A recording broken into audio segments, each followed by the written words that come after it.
Dao De Jing, pronounced Dao De Jing Chapter 37. 37 words in classical Chinese. They concern the strangest possible claim that doing nothing is how everything gets done.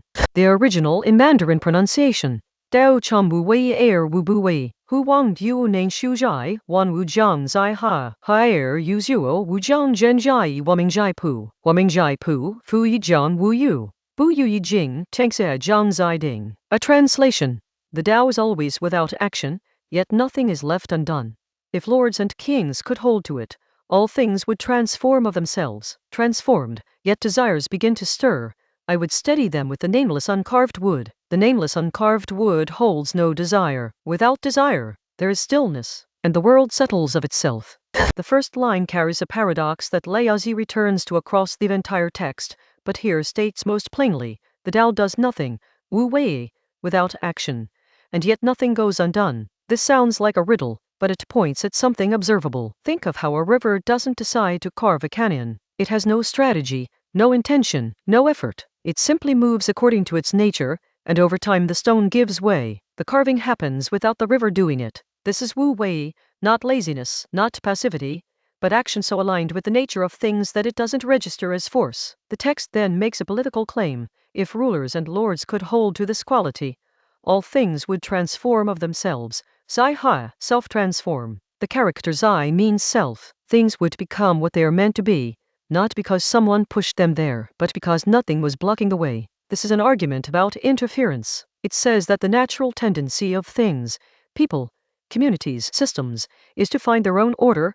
and that the main obstacle to that order is often the hand trying to impose it. The ruler who controls too tightly, who legislates every small behavior, who is always intervening, is not solving problems but creating them. The text imagines a different kind of authority, one that holds to something stable and quiet, and lets things move. Then comes the complication. The passage doesn't pretend this is simple. It says, and yet, even after transformation begins, desires will arise. Things settle, and then something stirs again. New wanting, new grasping, new reaching. What then? Laozi's answer is specific.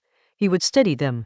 The word is zhèn, meaning to press down or calm, with the nameless uncarved wood. Pu, uncarved wood, is one of the central images of the Dao De Jing, a block of wood before it has been shaped into anything, before it has been given a name, a purpose, a category. It holds all possibilities because it has committed to none. The nameless version of this, wúmíng zhai pu, is that state before even the act of naming has begun. More primal still. The reason this steadies a rising desire is not that it fights desire. It doesn't suppress or forbid. The nameless uncarved wood simply has no desire of its own to offer.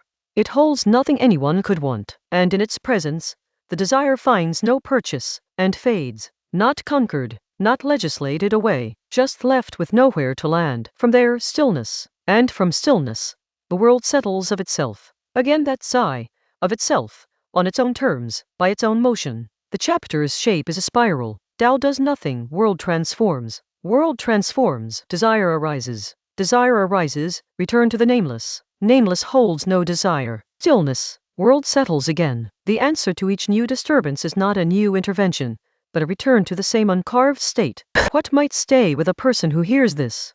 Not a technique. The text is not a 5-step guide to ruling or living, but it does ask a quiet question.